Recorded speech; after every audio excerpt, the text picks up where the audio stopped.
Primero, agradecer y felicitar al colectivo Chopiato por la realización de este importante evento que busca generar una reflexión colectiva sobre el Bicentenario y sobre el devenir de nuestra nación peruana. La ponencia que voy a presentar se titula Civilización andina o Civilización andino-amazónica, una revisión del pasado precolonial amazónico y su interacción con los Andes. Esta foto que pueden ver en la carátula de la exposición es una foto del amanecer del sol saliendo por la Amazonía, vista desde el Cerro Tres Cruces en Paucartambo, Cusco.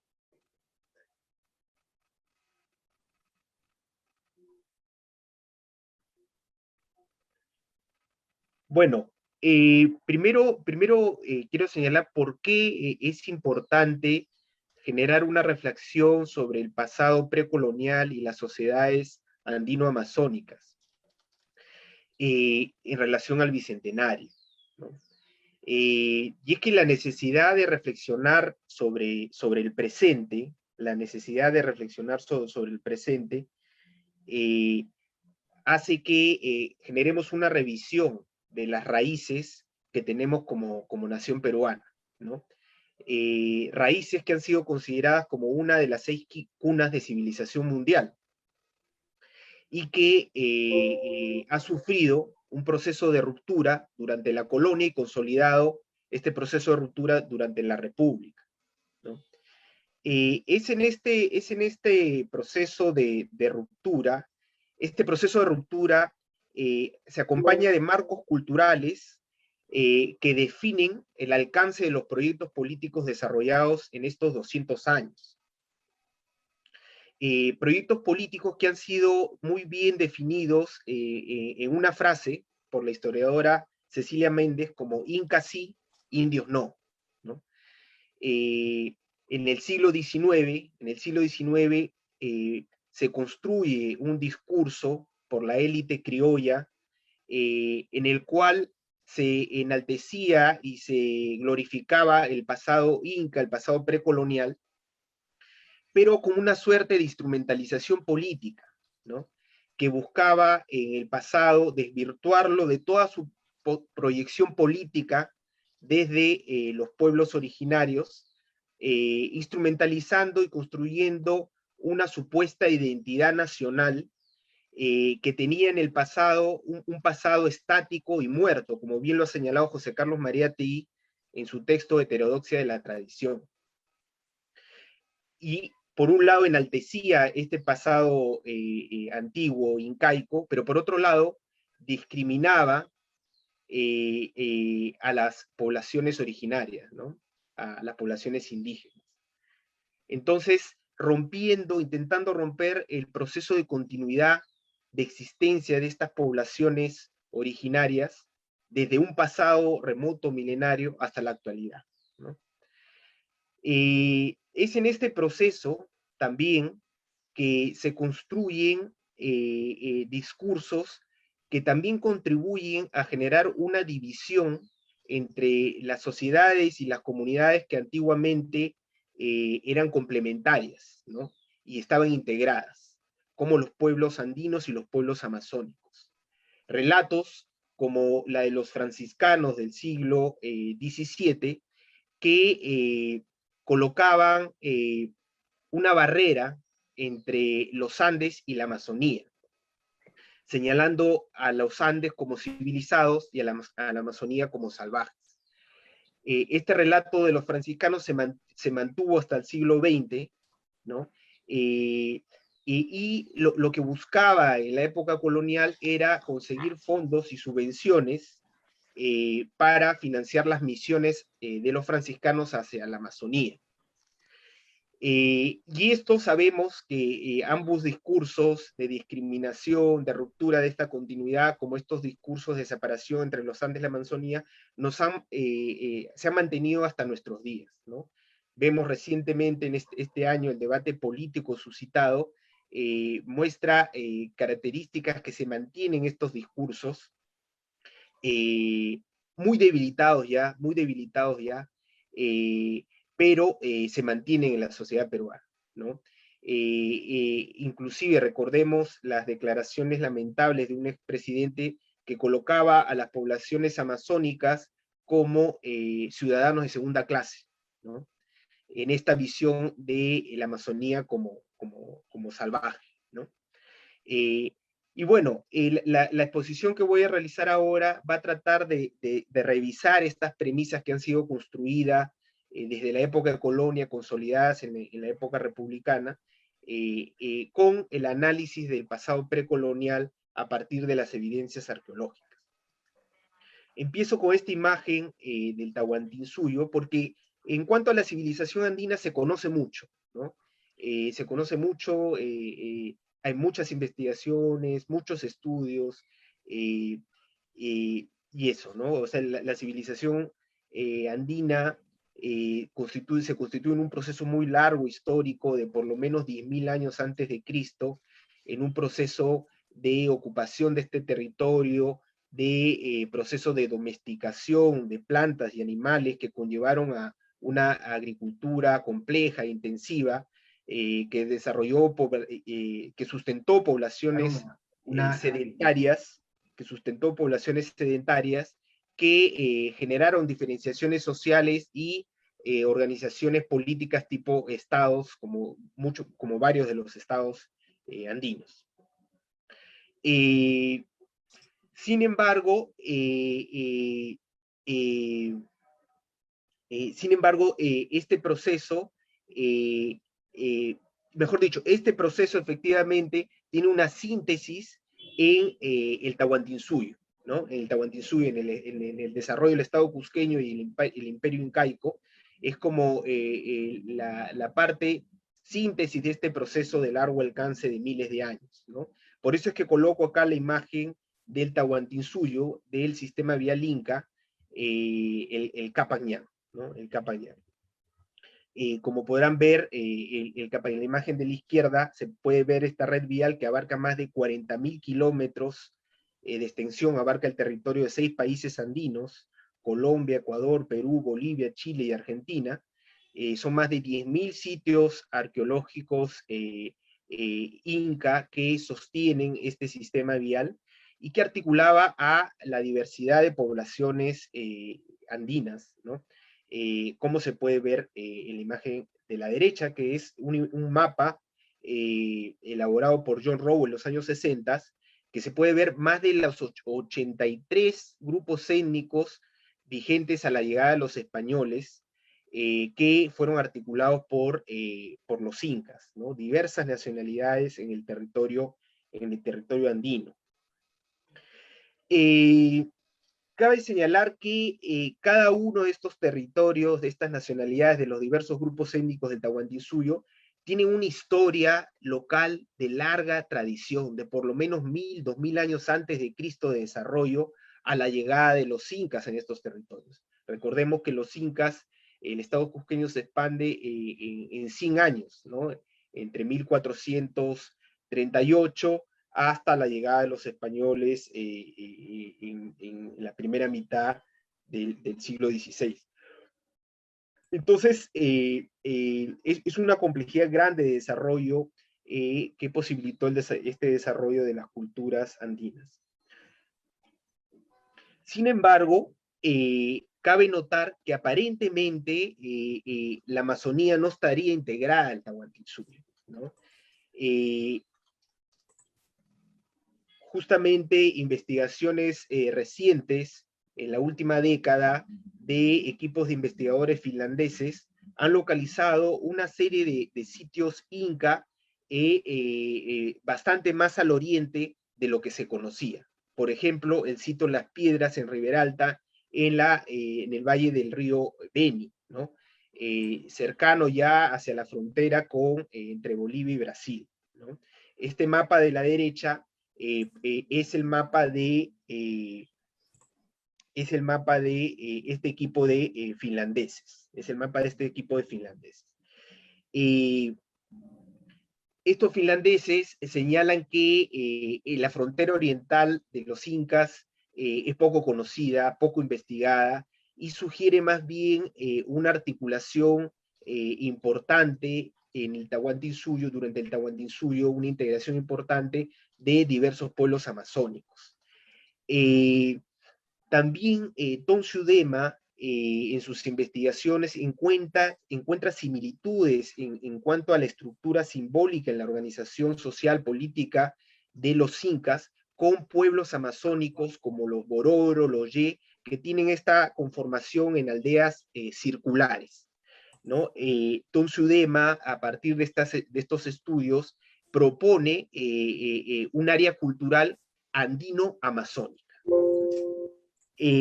Ustedes pueden ver en la imagen de la izquierda, los Andes, está delimitado acá el Tahuantinsuyo, ¿no? En la imagen de la izquierda, y pueden ver los diversos ríos amazónicos. Cabe notar que ya desde los años 20, desde los años 20 del siglo XX, en el año 1927, Julio C. Tello propuso que la contribución y la influencia amazónica en el surgimiento de la civilización andina es grande y potente, ¿no? Sin embargo, esta hipótesis no fue desarrollada por los futuros investigadores, salvo contadas excepciones como Carl Sauer o Donald Leitra, ¿no? Entre los arqueólogos peruanos, Daniel Morales. Sin embargo, no se compara ni con la intensidad ni con la inversión para desarrollar los estudios del área andina. O sea, es realmente mínimo lo que conocemos de la Amazonía en comparación con los Andes, ¿no? Eso. Entonces, creemos que también estas propuestas de Julio Cetello no se pudieron desarrollar también porque existe y existía, ¿no? Un discurso hegemónico que consideraba esta barrera entre los Andes y la Amazonía y consideraba a los grupos amazónicos, las sociedades amazónicas, como salvajes, ¿no? Entonces, un primer punto a desarrollar en esta ponencia es revisar esta premisa, si realmente los pueblos amazónicos eran salvajes y de bajo desarrollo. Para eso vamos a recurrir a la arqueología amazónica para poder esclarecer este primer punto. Pueden ver acá un mapa al detalle del sistema hidrográfico de la Amazonía y la cantidad de ríos que forman parte de la cuenca amazónica. Bueno, primero, la conceptualización, la caracterización de las sociedades amazónicas se da en fines de los años 50 del siglo XX con la publicación del Handbook of South American Indians por antropólogos como Julian Stewart y Robin Lowy, que conceptualizan esta categoría de los pueblos amazónicos como la cultura de la floresta tropical. Esta cultura de la floresta tropical estaría caracterizada por un determinismo ambiental, en el cual la poca capacidad fértil de los suelos amazónicos contribuirían a que no se pudieran desarrollar grandes sociedades, no podrían sostener a grandes poblaciones. Y por otro lado señalaban que había una proyección del presente etnográfico al pasado precolonial, es decir, las comunidades amazónicas actuales serían similares a las comunidades del pasado precolonial. Y bueno, había una serie de características más, por ejemplo, ausencia de arquitectura, ausencia de metalurgia, utilización de embarcaciones para transitar por los ríos, el uso de hamaca y algunas características más. Alumnos de Julian Stewart y Robert Lowy, Betty Meyers y Clifford Evans, inician los trabajos arqueológicos, fines de los años 50, inicio de los años 60, ¿no? Y tratan de sostener o consolidar este modelo que es conocido como el modelo estándar o el modelo tradicional, ¿no? También fines de los años 50 surgen investigaciones importantes en la Amazonía peruana por el arqueólogo norteamericano Donald Leitra, que más bien tiene una visión bastante diferente. No me conecté, Hugo, finalmente. Estamos. Un abrazo. Chao, chao. Por favor, si pueden cerrar los micros. Donna Electra construye una propuesta bastante diferente a la de el modelo tradicional, se conoce como el modelo crítico. Donna Electra postula más bien que en la Amazonía hay abundancia de recursos que propiciaron el desarrollo de sedentarismo, de una agricultura intensiva y el desarrollo de una complejidad social. Acá está el mapa del área de intervención de Donald Lathrop desde los años 50 y con un grupo de estudiantes que hicieron tesis doctorales en esta zona, ¿no? Muestra principales sitios conocidos en la Amazonía, ¿no? Como Marayó, Santarém, ¿no? Cotos, Guayurco, el lado peruano, ¿no? Yarinacocha y algunos sitios conocidos de la cuenca del Orinoco. Donna Lathrop postula una secuencia ocupacional en la Amazonía desde 2000 años antes de Cristo, de manera continua hasta los 1500 después de Cristo. Ahí ustedes ven las secuencias cronológicas que propone Lathrop para diferentes lugares y valles de la Amazonía. Un tema central en este debate es la dicotomía de Barcia y tierra firme, ¿no? La Barcia son los terrenos adyacentes a los ríos amazónicos y la tierra firme es gran parte del territorio amazónico que no está adyacente a los grandes ríos, ¿no? Para Lathrop y algunos de sus seguidores, como Carneiro o Anna Roosevelt en los años 80, propone que estas zonas de Barcia son las zonas que pudieron sostener a grandes poblaciones amazónicas. Acá en este diagrama se puede un poco ver cuál es las características de esta zona de Barcia. Tenemos a la parte derecha, donde está el cursor, el río Amazónico, ¿no? Que en determinados momentos del año inunda zonas adyacentes, dejando un limo orgánico que fertiliza mucho estos terrenos, en los cuales grandes poblaciones pudieron sostenerse a partir de la agricultura desarrollada en esta área, ¿no?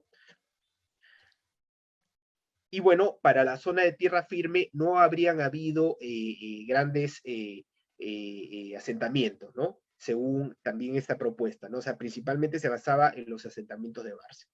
Esto se modificó con el tiempo. El proyecto Amazonía Central de Brasil, liderado por Eduardo Boes Neves, Michael Heckenberger y Jim Petersen, encontraron en la zona de confluencia del río Solimões, que es azul, y el río Negro, que son los que conforman el río Amazonas en el lado brasileño.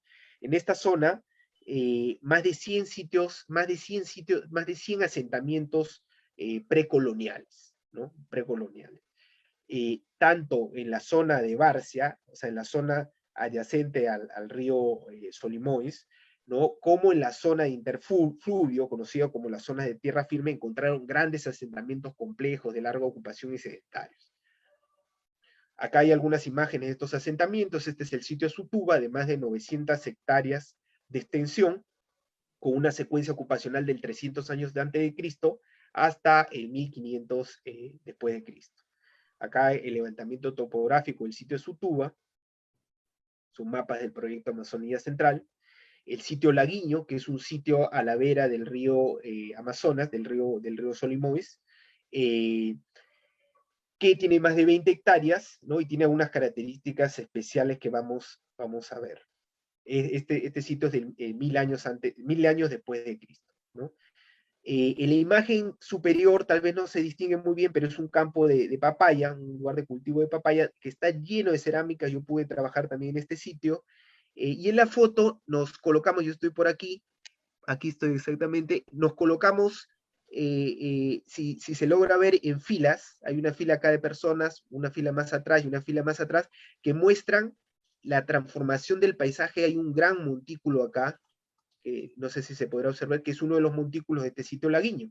Tiene más de 2 metros de profundidad de tierra preta, mezclada con estas cerámicas que pueden ver ahí, que todas son cerámicas precoloniales.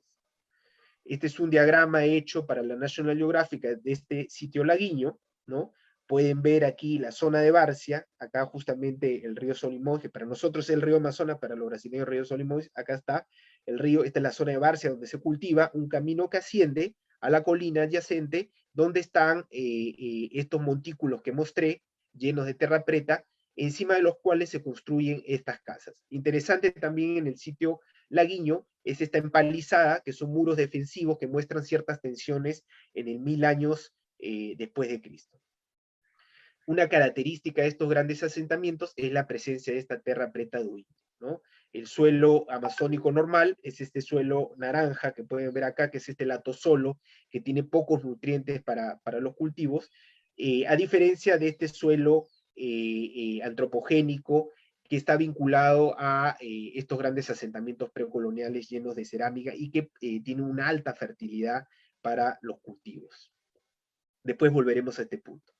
Otro tema importante a señalar en cuanto a la ocupación de la Amazonía es la correlación entre los troncos lingüísticos indígenas y los materiales arqueológicos, como las cerámicas arqueológicas, ¿no?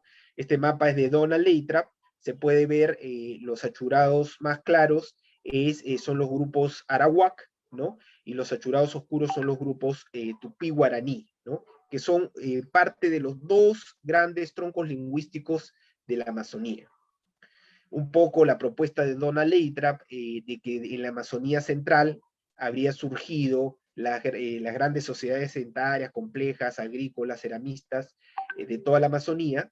Se puede ver en el diagrama 1, 2, 3 y 4, ¿no?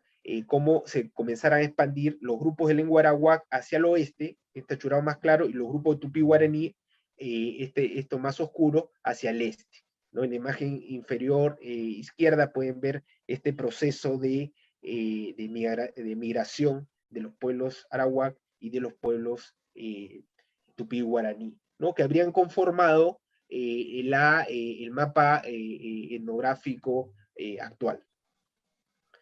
Sin embargo, parte de estos postulados de Lathrop han sido modificados ya por las investigaciones justo que mostré de la Amazonía Central. Estas investigaciones muestran que la ocupación de la Amazonía Central no es tan antigua como pensaba Lathrop, y por ejemplo, voy a utilizar el caso de los pueblos arawak, que ahora se sabe que su origen está más bien en el noroeste amazónico. Justamente donde estoy en el cursor, ¿no? Estos números 10 son los lugares más antiguos arawak, las aldeas más antiguas arawak, de aproximadamente entre 2000 y 1000 años antes de Cristo, vinculados también a la cuenca del Orinoco, del río Orinoco. Y más bien, a partir de ahí, se habrían por el sur llegado a la Amazonía Central y difundido hacia los flancos orientales de los Andes, como la zona de Ucayali, ¿no? Del Ucayali. En el caso de Perú, estos grupos arawak son los ayánicas, los mashiguengas, los no mashiguengas, los yanesha, entre otros, ¿no? Y por el norte, estos grupos arawak habrían ido por las Antillas hasta Cuba y llegar a la Florida en Norteamérica. Esta propuesta de modelo de diáspora arawak es revisitado y desarrollado por Michael Heckenberger y Fernando Santos Granero.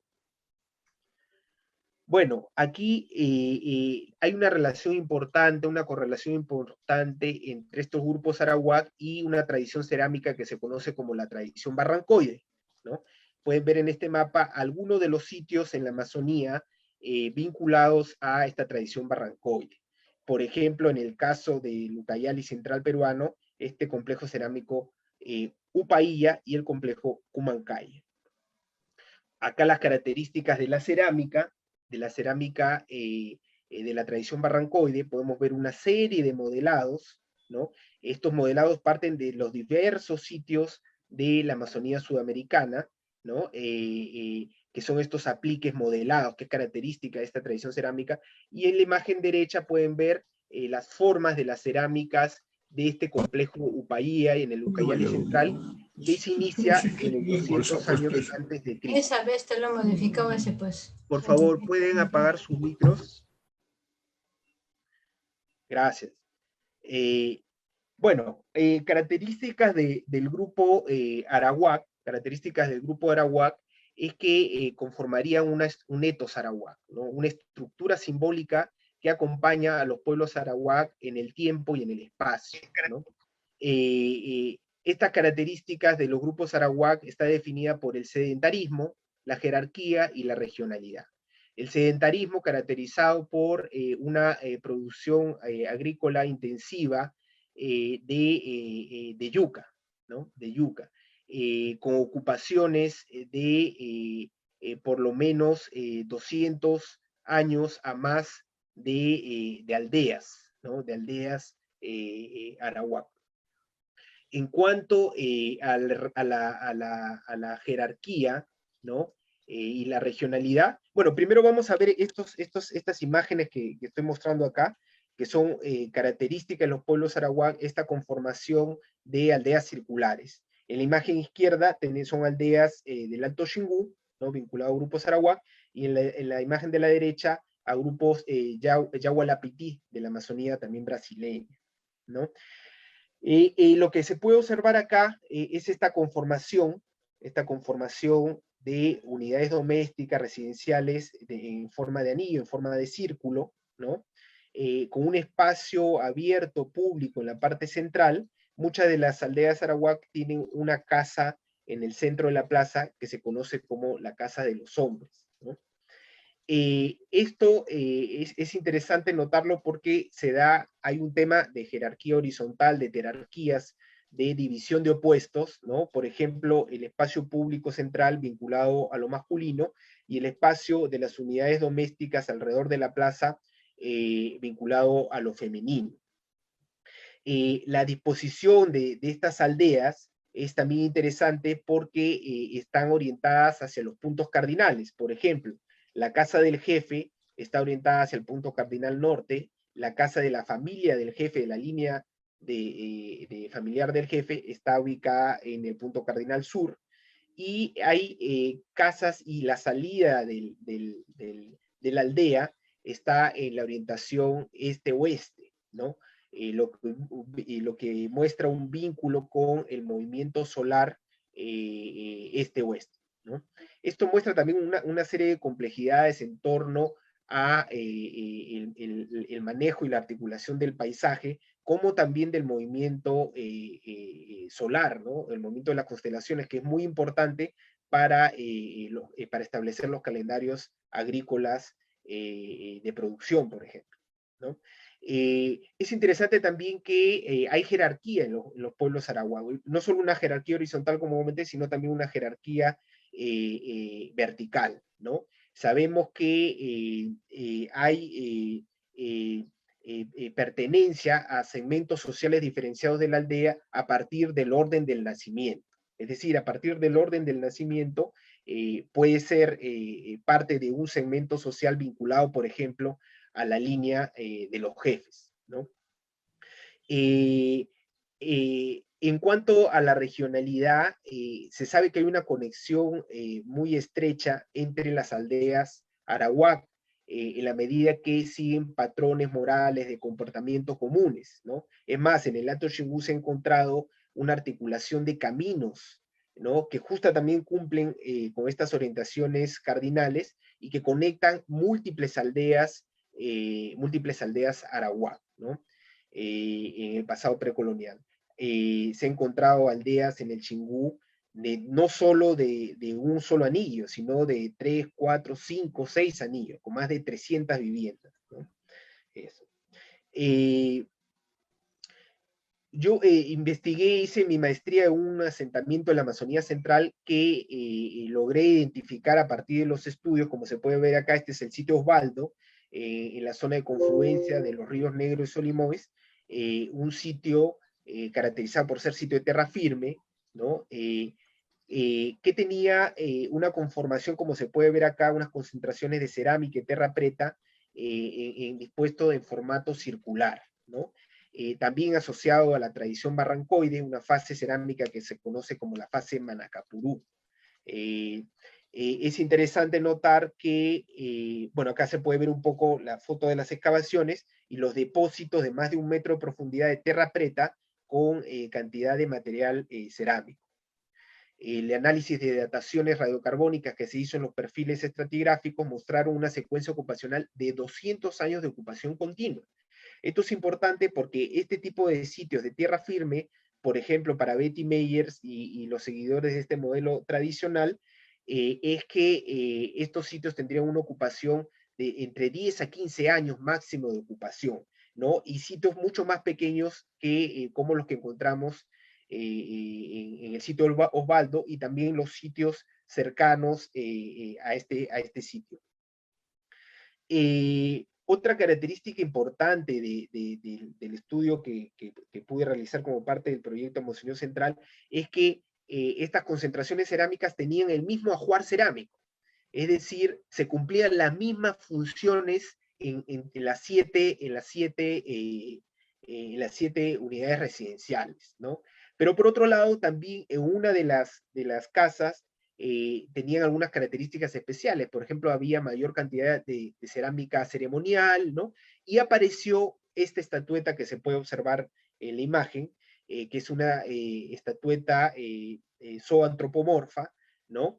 Que tiene una connotación importante, ¿no? A partir de los estudios de Rachel Domatov en la zona del noroeste amazónico, sabemos que esta estatueta expresa el icono A, ¿no? Que es considerado como el vuelo chamánico, ¿no?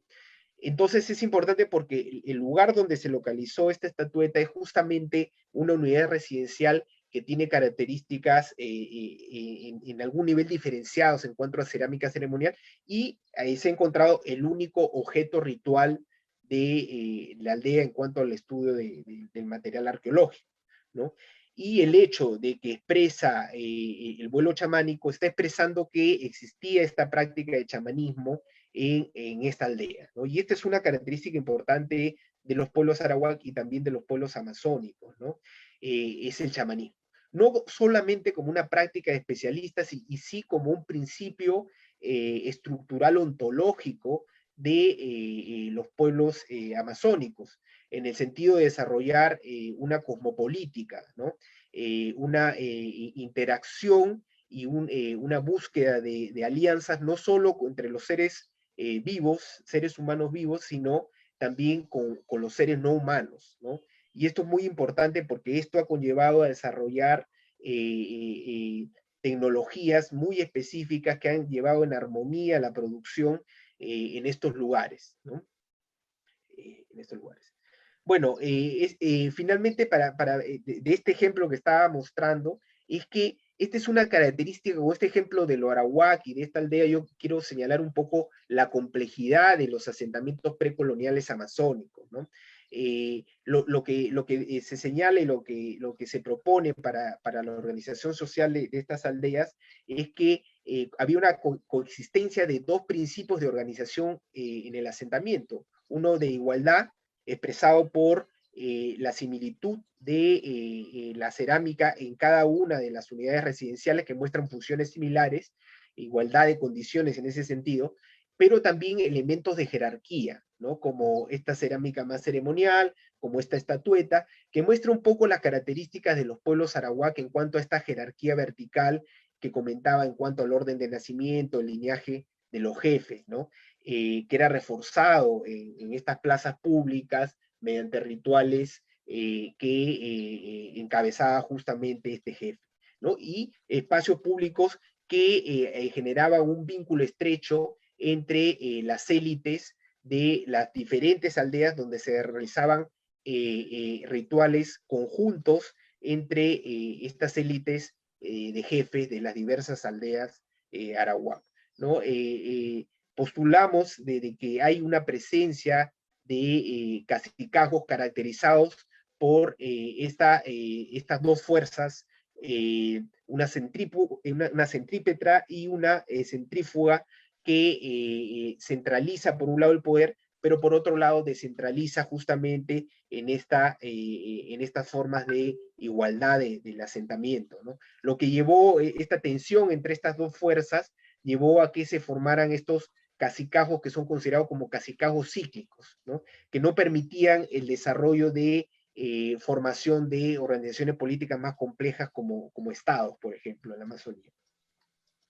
Bueno, ahora paso a tratar otra pregunta, ¿no? Yo creo que hasta este punto podemos responder si es que los amazónicos eran salvajes, ¿no? Como parte de esta construcción de este discurso construido en la época republicana, ¿no? El otro punto es sobre esta, construido en estos relatos, por ejemplo, de los franciscanos, es de esta división entre los Andes y la Amazonía, ¿no?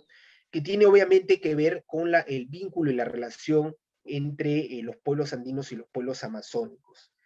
Yo no sé si se puede ver bien esta imagen, pero esta es una imagen de la Amazonía, ¿no? De los diversos ríos, los Andes. Este punteado es el área conocida como el Tahuantinsuyo, pero en la parte inferior se puede ver un perfil, un corte transversal que se hace desde, que se puede ver en esta línea, en el mapa, en esta línea blanca, ¿no? Que se puede ver corta la parte del lago Titicaca, Amazonía, hasta la isla de Marayó en la desembocadura del río Amazonas, ¿no? Y se puede ver desde los cero, en el corte se puede ver de los 0 metros nivel del mar casi hasta los 5.000 y casi 6.000 metros de altitud, y después más o menos a los 80 metros sobre el nivel del mar, todo el llano amazónico. Entonces, como comentamos al inicio, ya diversos autores han postulado un vínculo antiguo entre esta relación Amazonía y Andes que permitió el surgimiento de desarrollos complejos en el área andina, pero que siempre han estado articulando e integrando a las sociedades amazónicas. Por ejemplo, voy a colocar solamente algunos ejemplos rápidamente. Un primer complejo muy antiguo de 2000 años antes de Cristo, conocido como Tutiscaíno, en el Ucayali Central, tiene un vínculo con las fases más tempranas de Cotox, ¿no? En Huánuco, y de Chavín de Huántar en Ancash, ¿no? Donald Lathrop, que investigó esto, mostraba una posible ruta de interacción entre estos asentamientos tempranos, por lo menos desde el 2000 años antes de Cristo. Aquí un poco la cerámica característica de lo tutiscaíno, ¿no? Pueden ver algunas de las características de esta cerámica difundida desde la Amazonía hacia los Andes tempranos, ¿no? Otro elemento importante, recientemente un hallazgo reciente en la última década por el arqueólogo Quirino Olivera, en la zona del Marañón, la curva del Marañón, que para los investigadores amazónicos es muy importante, porque es el único paso natural entre la Amazonía, los Andes y la costa, ¿no? Por el río Marañón, ¿no? Esta zona es en Jaén, Cajamarca, donde se ha localizado este centro ceremonial vinculado a la Alta Amazonía, tiene una antigüedad de 500 años, 500 a 300 años antes de Cristo, ¿no? También estudios recientes, por ejemplo, en Tiahuanaco, que ha sido recientemente publicado este año, este mes, inclusive la National Geographic muestra estudios de investigadores polacos en Tiahuanaco que hacen estudios de ADN antiguo. Yo lo he colocado acá para que se vea como ejemplo. No sé si se ve el cursor, pero es TW56, es un individuo en contextos funerarios de Tiahuanaco, del Horizonte Medio, o sea, del 700 más o menos de nuestra era, de la era cristiana, que si ven, su vínculo es amazónico, o sea, es un ADN amazónico. Entonces, ya no solo se está encontrando evidencias de materiales amazónicos en los sitios antiguos andinos, ¿no?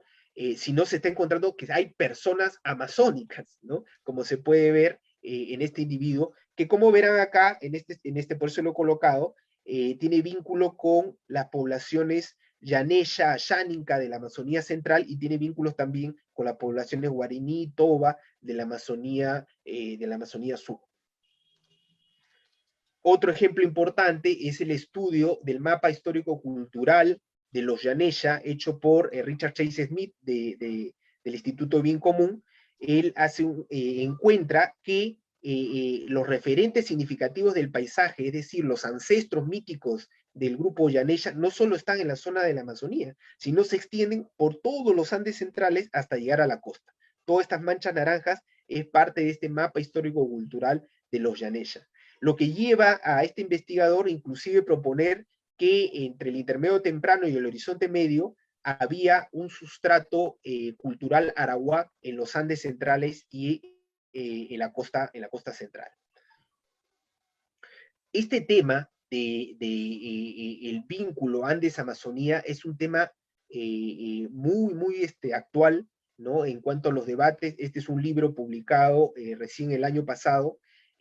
Son más de 26 capítulos, diversos investigadores, tanto de la Amazonía como los Andes, que repiensan, como dice acá el título, repiensan la división entre los Andes y Amazonías, un poco en la línea de investigación que nosotros venimos también desarrollando. A manera de epílogo podemos señalar que Leitrap, también uno de los aportes que hizo, que demostró cómo los estilos de la iconografía cerámica del pasado precolonial antiguo se mantenían en las comunidades actuales, ¿no? Acá hay un ejemplo de los Shipibo con Ibo y los ejemplos arqueológicos y antropológicos que mostró Donald Leitrap, ¿no? Y esto es importante porque muestra la continuidad, que justamente parte del discurso en el bicentenario de la élite criolla era que no existía esta continuidad entre las poblaciones andino-amazónicas precoloniales y las actuales, ¿no? En esta forma de enaltecer el pasado incaico precolonial, pero discriminando a las poblaciones originarias. Y vemos que en realidad la ciencia demuestra que existe esta continuidad cultural de estas poblaciones, ¿no? De la misma manera en el área andina, ¿no? Esta es justamente la zona del Capañán que venimos trabajando hace más de 10 años, en el Valle de Tambillos, en Ancash, donde la población originaria actual está haciendo una ofrenda en uno de los lugares ceremoniales inca, el Calamachay y el Uxnu de Soledad de Tambo.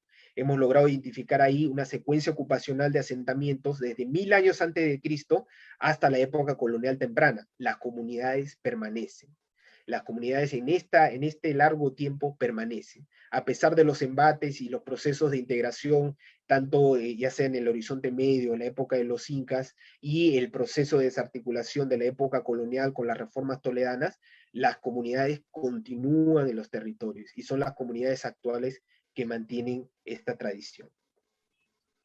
Bueno, y para ir cerrando, comentar, volviendo al ejemplo inicial del Capañán, que lo que muestran las investigaciones es que ha habido un largo proceso de integración, retroalimentación y contribución entre los pueblos amazónicos y los pueblos andinos, ¿no? Lo que han hecho que surja un gran desarrollo que integraba tanto el área andina como amazónica, retomando el postulado de Sudema en cuanto a un área cultural andino-amazónica, ¿no?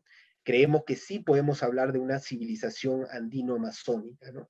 Ahora, es interesante notar que esta red de articulación que se puede ver en el mapa de la derecha, en el mapa de la izquierda se complejiza.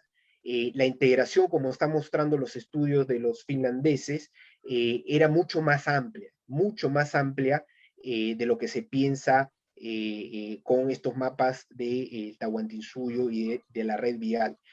Articulaban los Andes, pero también integraban y articulaban al Tahuantinsuyo a las poblaciones amazónicas. Obviamente no existen estos caminos formalmente construidos en la Amazonía, porque en la Amazonía los caminos son los ríos, ¿no? Entonces podríamos decir de una manera que, viendo el mapa de la izquierda, que esta red de caminos que articulaban los diversos pueblos andinos articulaban también con los ríos y las vías de comunicación amazónica. Un trabajo muy importante el de Donald Leitrap en cuanto a los intercambios de larga distancia que muestran cómo de los pueblos más alejados amazónicos había intercambio con las diversas zonas de la Amazonía central y de los Andes. Y bueno, y finalmente señalar que obviamente durante la colonia y durante la república esta red de integración se desarticula, privilegiando la red de caminos que iban de la sierra hacia la costa, estos caminos transversales que llegaban a las ciudades y a los grandes puertos para llevar las materias primas hacia España. Entonces, si bien hay un mapa mucho más complejo de integración de tantos pueblos andinos en la época precolonial, lo que muestra un reto, ¿no?, a la actual nación peruana de posibilidad de articulación de la potencia de articular las diversas diversidades andinos-amazónicas en la conformación de un Estado plurinacional, ¿no? Cosa que esta articulación de la diversidad se desarticula en la época colonial y en la época republicana, ¿no? por la producción extractiva y llevar estos recursos a España, ¿no? Lo que ha seguido en la historia desde la colonia a la república es lo que podemos ver acá. Estos son mapas recientes que hemos elaborado. En el mapa de la izquierda pueden ver todas las manchas lilas en el territorio andino del mapa de la izquierda son concesiones mineras, ¿no? Prácticamente gran porcentaje del territorio andino está concesionado para las mineras, para la misma modalidad surgida durante la colonia, el extractivismo de materias primas y para enriquecer a grandes potencias y grupos de poder transnacional, ¿no? En la imagen de la derecha podemos ver también la lotización de los lotes de concesiones petroleras, principalmente, y también mineras, en el territorio amazónico. 72% del territorio amazónico está concesionado para explotación y exploración minera, petrolera. A diferencia del gran desarrollo de la civilización andino-amazónica, con grandes desarrollos tecnológicos productivos. En la imagen derecha podemos ver los camellones, los guaruguarus de llanos de mojo, vinculado a la Amazonía, ¿no? Estas zonas cultivables, una técnica importante de gran producción en la zona de llanos de mojo. En la imagen izquierda, en Andamarca y Acucho, podemos ver estos sistemas de andenerías que transforman el paisaje, ¿no? Y generan una alta productividad y también una serie de protecciones al suelo contra las pendientes. Y en la imagen de la derecha, en la costa, estos pozos hidráulicos que captan agua en una zona de un desierto muy intenso, en la zona de Nazca, que posibilita justamente el desarrollo de la agricultura en estas zonas. Finalmente quiero cerrar con este tema que en la imagen de la derecha podemos ver un grave problema que afecta al planeta, que es el cambio climático, ¿no? Y el problema de suelos cada vez más secos y una gran población por alimentar, ¿no? Y que no están habiendo salidas, ¿no? Salvo las salidas que miran a los desarrollos tecnológicos de estos procesos autónomos, autóctonos de las poblaciones originarias andinos y amazónicas, ¿no? Que dan respuesta, posibles respuestas para solucionar estos graves problemas. En la imagen superior izquierda, una imagen de la tierra preta, al lado izquierdo podemos ver el atosol amarillo poco fértil, al lado izquierdo, la misma zona cultivada con tierra preta, podemos ver gran fertilidad.